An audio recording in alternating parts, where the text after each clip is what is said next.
Somewhere on the flank of a volcano in the middle of the Pacific, an instrument buried in the ground has been quietly repeating the same message for days. It says the land is tilting, not dramatically.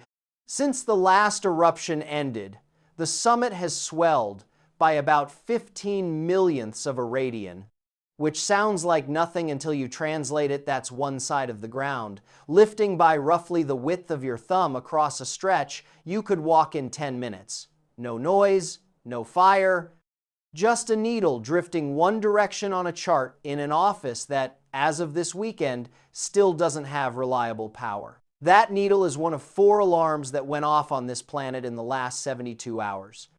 The second one was a typhoon that gained about 40 miles per hour of wind speed in a single day and then ran the length of an island chain most people have never heard of.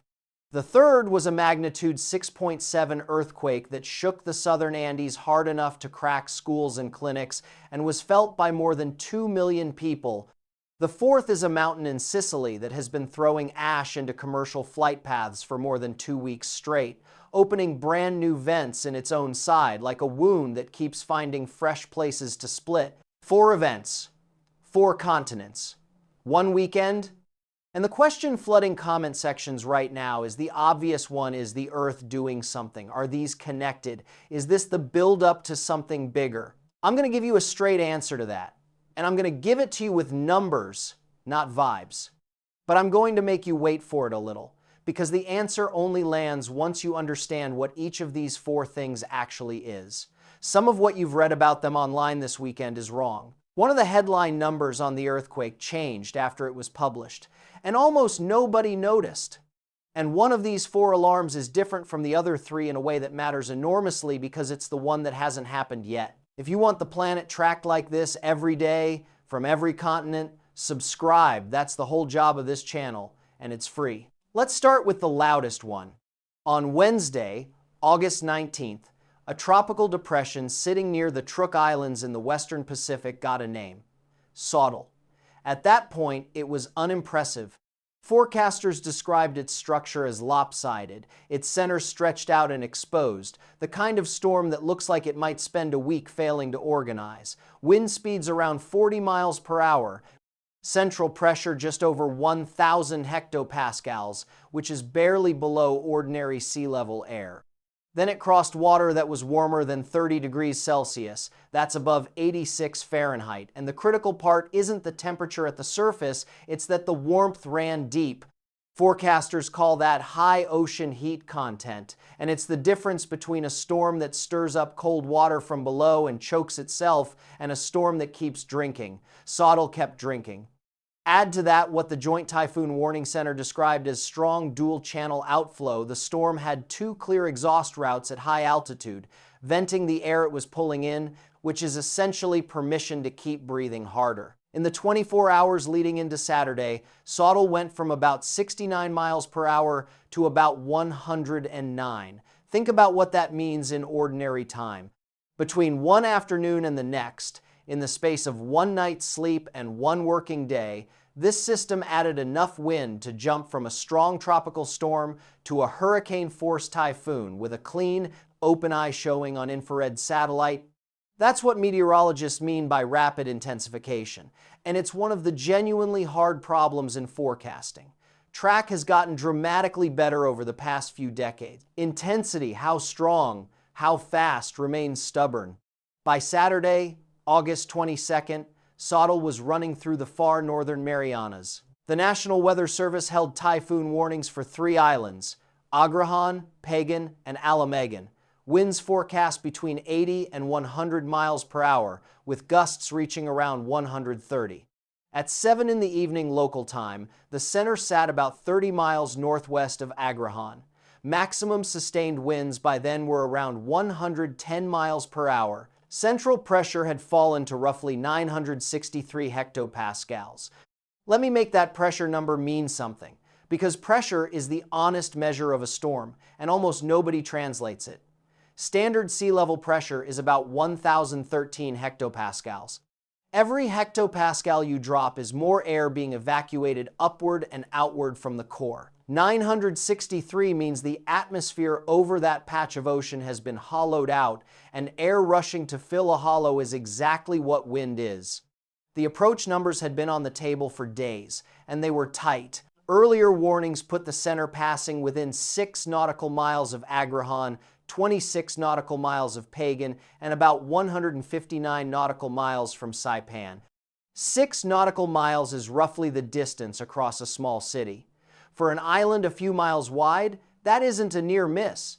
That's the eye wall. There's history in those coordinates too. In October of 1965, a typhoon named Carmen rapidly intensified into a super typhoon right in the vicinity of Agrihan, and its center passed directly over Pagan, where winds of around 170 miles per hour were recorded. Buildings and crops on Agrihan were destroyed. That's what this narrow chain of volcanic islands sits in the middle of a corridor that the Western Pacific uses over and over as a proving ground for its strongest storms. Saudel isn't the first to do this. It's the latest. Saipan and Tinian, the populated islands further south, got their all clear by 8 in the morning on Saturday. Ports reopened. The northern islands, though, are a different story. Agrihan, Pagan, and Alamagan have almost no permanent population, a handful of people at most, which is the only reason this weekend's headline isn't about casualties. The Weather Service had spent days urging preparation and communication for the few residents known to be up there. Here's the part that keeps this story alive into next week. Saudel wasn't finished. Forecasters projected it to climb to around 150 miles per hour by Sunday evening, Category 4 territory on the American scale, what the Japan Meteorological Agency calls violent intensity. And then the track.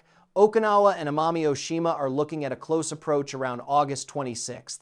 Beyond that, the forecast fractures. Some models curve it toward eastern China. Some push it north toward the Korean peninsula. Some bend it southwest toward northern Taiwan.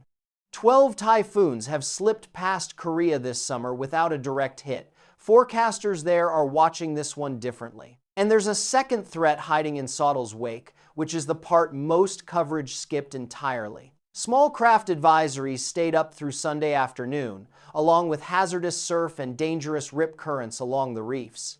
Behind the typhoon, forecasters flagged a disturbance northwest of Yap and a surge of southwest monsoon moisture feeding in behind it. A hydrologic outlook put 4 to 7 inches of rain across Guam, Rota, Tinian, and Saipan starting August 25th, with rising flooding and mudslide potential. That's the pattern people underestimate constantly. The wind gets the headline. On islands with steep volcanic terrain and saturated soil, it's the water that does the damage, and the water often arrives after the storm everyone was watching has already left. That's one alarm. Now the second, and this is where a number quietly changed on us. Thursday, August 20th, 1 in the afternoon, local time. Southern Peru. A magnitude 6.7 earthquake ruptured beneath the Andes, centered about 24 miles northwest of the town of Upahuacho in the Paranacochas province of the Ayacucho region. The first bulletins gave the depth as 66.7 kilometers. That number went out on wire services and into a lot of articles. Then, as more stations reported in 113 seismic stations contributed to the final solution, the reviewed depth settled closer to 99 kilometers. That revision isn't a scandal. It's how seismology works. The first automated solution comes out within minutes, built from whichever stations happen to report first, and a human seismologist refines it over the following hours. But the change matters, because depth is the single biggest reason this quake didn't become a catastrophe. 99 kilometers is about 61 miles straight down. Turn that vertical. A passenger jet cruises around 11 kilometers above you. This earthquake happened almost 9 times farther beneath your feet than that plane flies above your head. Every kilometer of rock between the rupture and the surface soaks up energy, spreads the shaking out, smooths the sharp jolts into a longer, rolling motion. A magnitude 6.7 at 5 kilometers depth directly under a city is a disaster with a name people remember for a century. The same magnitude at 99 kilometers is a bad afternoon across a very wide area. And it was wide. Roughly 35,000 people experienced strong shaking. Around 197,000 felt moderate shaking. About 2 million more felt it lightly. Shaking reached Ica and Arequipa, and reports came in from across the border in Chile. The energy released is estimated at something on the order of 169 kilotons of explosive equivalent. And the slip patch on the fault, the actual piece of rock that moved, is estimated at around 25 kilometers long. That's a torn seam, roughly the length of a short highway drive, buried under 60 miles of mountain. The human toll: at least 2 people injured, homes damaged, along with health centers and schools. Peruvian authorities reported structural damage across the affected districts. The United States Geological Survey issued a green alert, its lowest impact category, expecting minimal fatalities and limited economic loss. The Pacific Tsunami Warning Center ruled out any tsunami threat within 6 minutes. Every one of those outcomes traces back to that depth figure, which is why it bothers me a little that the corrected number got so much less attention than the first one. Peru sits on one of the most productive earthquake factories on Earth.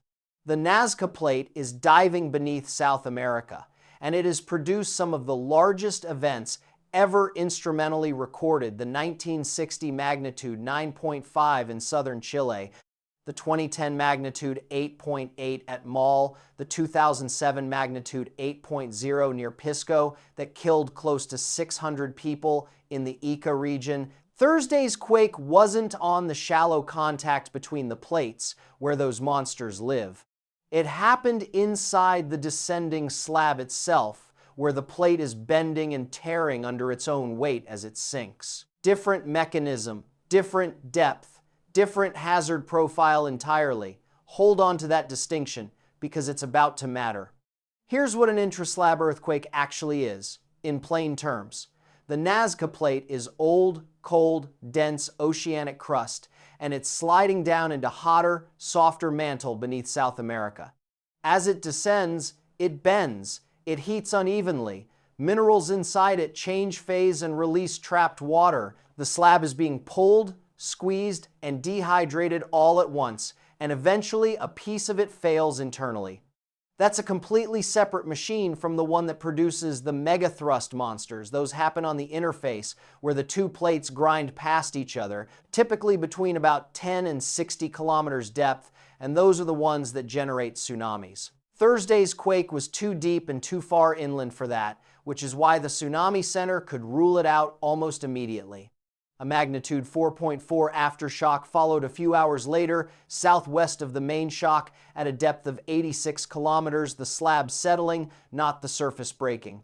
Quick question while we're here, and I do read these. Have you ever actually felt an earthquake? Not seen one on video, felt one? Tell me where you were in the comments, because the range of answers on this channel is always wilder than I expect. Alarm number 3 moved from South America to Europe, and it hasn't stopped for more than 2 weeks. Mount Etna, on the eastern coast of Sicily, began this current sequence in the early hours of August 6th. An explosion at the summit, craters at around 2:50 in the morning, marked the onset of strombolian activity at the Voragine crater, the rhythmic, punchy, almost percussive style of eruption, where gas slugs rise through the magma column and burst at the surface, throwing incandescent rock in arcs. By the evening of August 6th, that activity had intensified into sustained lava fountaining. On August 7th, Italy's National Institute of Geophysics and Volcanology reported ashfall on the towns of Ragalna and Adrano, lava flows moving through the Valle del Leone, and a new eruptive vent opening in the Valle del Bove. Incoming flights at Catania Airport were suspended. Then it did it again, and again. On August 10th, surveillance cameras showed intense and continuous explosive activity at Voragine, volcanic bombs falling around the summit, ash streaming south-southwest. 2 vents, at about 2,750 meters and 2,360 meters elevation, were feeding a complex of lava flows. The Toulouse Volcanic Ash Advisory Center held Etna's aviation color code at red, the highest level, and tracked a sulfur dioxide cloud drifting all the way toward the Libyan coast. Catania suspended arrivals again. By August 12th, flows were being fed from 3 separate vents at 2,750, 2,090, and 1,900 meters. The furthest front had descended to about 1,365 meters near Rocca Capra inside the Valle del Bove. Tremor amplitude stayed high with a clear upward trend. August 17th. Yet another new fissure opened in the Valle del Bove, this one at around 6 in the morning, between 2,200 and 2,350 meters, feeding a fresh lava flow while explosive activity resumed at the summit. That day's ash advisory put the plume at 23,000 feet. Let that altitude sit properly. 23,000 feet is about 7 kilometers. That's higher than any peak in the Alps. It's the altitude where regional jets cruise. Volcanic ash isn't smoke, it's pulverized rock and glass, and it doesn't burn in a jet engine. It melts, coats the turbine blades, and can shut the engine down. That's why an ash advisory is aviation infrastructure, not a scenic warning. Advisories from Etna have continued through the week, with plume heights reported around 14,000 feet as recently as August 21st, drifting north. Italian volcanologists have been openly describing this as a potentially protracted event, noting that while voragine keeps producing ash columns, the ground below 2,900 meters keeps cracking open. There's a cost to that which doesn't show up in dramatic footage. Catania is the main airport for eastern Sicily, and it is a lifeline for an island economy in the middle of its peak tourist season.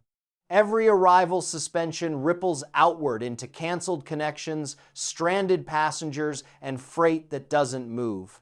Meanwhile, ashfall settles onto towns on the volcano's flanks, Regalna, Adrano, and others where it has to be swept off roads and roofs because wet volcanic ash gets heavy fast and turns pavements slick.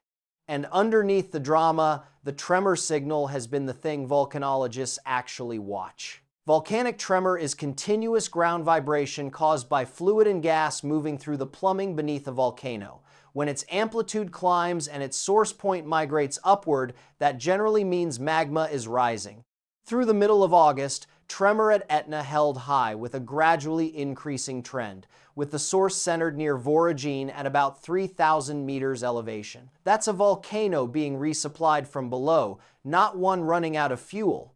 That's the third alarm, and it's the one with the longest tail, not spectacular in any single hour, relentless across weeks. Which brings us back to that tilting instrument in the Pacific and to the alarm that hasn't gone off yet. Kīlauea, on the island of Hawaii, has been erupting episodically since December 23, 2024, not continuously episodically. Since then, it has produced 53 separate lava fountaining episodes from vents inside the Halema'uma'u crater, each one usually lasting under 12 hours, separated by pauses of 2 weeks or more. That pattern, sustained across more than a year and a half, is unusual enough that volcanologists worldwide have been studying it closely. Episode 53 began at about 3:45 in the afternoon on August 12th and ended abruptly at 1:23 in the morning on August 13th. Maximum fountain height from the north vent around 500 feet above the ground. Picture a jet of molten rock standing as tall as a 50-story office tower, sustained, not a single burst. The plume above it reached roughly 18,000 feet above sea level, higher than any mountain in the lower 48 United States. Tephra fell mostly inside the closed area of Hawaii Volcanoes National Park. Something new showed up during that episode too. A collapse pit formed in the slope behind the south vent, creating what observatory scientists are now calling the west vent. It produced overflows before the main event and emitted intermittent flames through most of it. The south vent, which had fountained in previous episodes, stayed silent this time. Since episode 53 ended, the summit has been re-inflating. Magma is refilling the shallow reservoir, and the ground above it is swelling. That's the tilt reading we started with. One tilt meter recorded more than 15 microradians of inflation. I want to explain what a tilt meter is doing because it's one of the most underappreciated instruments in all of Earth science. Bury a very sensitive level in the ground. Think of the bubble in a carpenter's level, except electronic and thousands of times more precise, and it will tell you whether the ground beneath it has changed angle. When magma accumulates in a shallow chamber, the rock above it domes upward, and the flanks of that dome tilt outward by an amount no human sense could ever detect. A single microradian is about 1 millimeter of rise across a full kilometer of distance. 15 of them is 15 millimeters over that same kilometer. The volcano is breathing in, and this instrument is measuring the rise of its chest in units smaller than a raindrop. Glow has been visible on the webcams from the north and west vents overnight, steady and moderate to strong. Continuous low-level seismic tremor has been running underneath, with occasional ragged spikes. The observatory's forecast for episode 54 has moved several times, and the reason it moves is fascinating. The reinflation isn't smooth, it comes in steps, and between the steps, the summit briefly deflates again.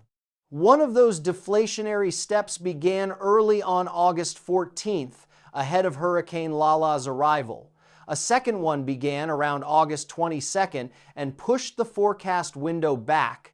Previous deflationary steps during pauses have lasted 1 to 4 days. When they end, inflation typically rebounds fast, running 1 to 2 days before the fountaining starts. As of Saturday, the estimate placed episode 54 between Monday, August 24th and Friday, August 28th, with the honest caveat attached by the scientists themselves, dependent on when deflation stops and inflation resumes. They're doing that while working through damage. All of Hawaii Volcanoes National Park, including observatory facilities, lost power in Hurricane Lala and has been dealing with outages since. Several summit monitoring stations went offline. Crews have been repairing instruments and rebuilding connections in the middle of the forecast window. And the Weather Service has warned of another tropical system with potential torrential rain, meaning an eruption and a storm could overlap, which would create conditions nobody should be out watching. So there they are. 4 signals. A typhoon exploding in strength over the western Pacific. A deep earthquake tearing inside a sinking slab under South America. A Sicilian volcano splitting open new vents for the 3rd week running, and a Hawaiian summit inflating toward its 54th fountain. Now the question, are they connected? No, and I want to be precise about why, because the honest answer is more interesting than the dramatic one. Start with the mechanisms, because they aren't just different, they're not even in the same category of physics. Saudel is atmospheric. It's a heat engine running on warm seawater and the rotation of the planet, and it has no mechanical relationship of any kind to rock. The Peru earthquake happened inside a slab of oceanic plate bending as it sinks toward the mantle, 61 miles down. Etna sits in the Mediterranean, above a tectonic setting so tangled that geologists still argue about the details, a region of colliding plates and rolling slabs, thousands of miles from Peru, and separated by an entire ocean. Kīlauea isn't at a plate boundary at all. It's a hotspot volcano, fed by a plume of hot mantle material rising in the middle of the Pacific plate, essentially independent of what plate edges are doing anywhere. 4 different clocks in 4 different rooms of a very large house, all of them chiming inside the same hour. The chimes line up, the clocks were never wired together. Now the statistics, because this is where the whole illusion collapses. The planet averages somewhere around 130 earthquakes of magnitude 6.0 to 6.9 every year. Do the division. That's roughly 1 every 3 days, somewhere on Earth, forever. A magnitude 6.7 is not a rare event, it's a Tuesday. Late August sits inside the climatological peak of the Western Pacific typhoon season. Saudel is the 18th named storm of this season. 18! A typhoon in the Marianas in late August isn't a signal of anything unusual. Its absence would be stranger. Etna is one of the most persistently active volcanoes on the planet and has been erupting in some form for most of recorded history. Kīlauea, by the observatory's own description, has been in an episodic eruption sequence for a year and 8 months. Neither of those started this weekend. They've simply been running while everything else happened. Run the arithmetic, and 4 notable geophysical and atmospheric events in a 72-hour window isn't an anomaly. It's close to the expected number. If a weekend passed with 0 of them, that would be the statistical oddity worth a video. There's a real physical concept people reach for here, and I want to give it fair treatment rather than dismiss it. Earthquakes genuinely can trigger other earthquakes. Static stress transfer is well documented. When a fault slips, it redistributes stress into the surrounding crust and can load neighboring faults closer to failure. Dynamic triggering from passing seismic waves is documented too, at greater distances, but the scale of these effects is measured in fault lengths, not hemispheres. The Peru quake had a rupture patch about 25 kilometers long. Its meaningful stress footprint extends across a region, not across an ocean, and certainly not into a hotspot volcano on the far side of the Pacific or into a storm system in the atmosphere. The version of this claim that spreads fastest online is the chain reaction story, the idea that a quake on one side of the ring of fire loads the next segment, which loads the next, and that a volcano lighting up somewhere is the pressure finding an exit. It's a satisfying picture. It's also not how the crust behaves. The ring of fire isn't a single connected structure. It's a name we gave to a horseshoe-shaped collection of separate subduction zones, transform faults, and volcanic arcs that happen to ring one ocean basin. The plate boundary off Peru and the plate boundary off Japan are not a circuit. They're neighbors on a map who have never spoken. And Kīlauea isn't even on the ring. It sits thousands of kilometers inside the Pacific Plate over its own private heat source. The fact that it shows up on the same map as the others is a coincidence of geography, not evidence of a shared trigger. So what actually changed? Not the Earth, the wiring. 100 years ago, 3 of these 4 events would have gone almost entirely unrecorded outside their own region. The Peru quake would have been local news in Ayacucho and a line in a seismological bulletin months later. Nobody outside Sicily would have seen Etna's ash column.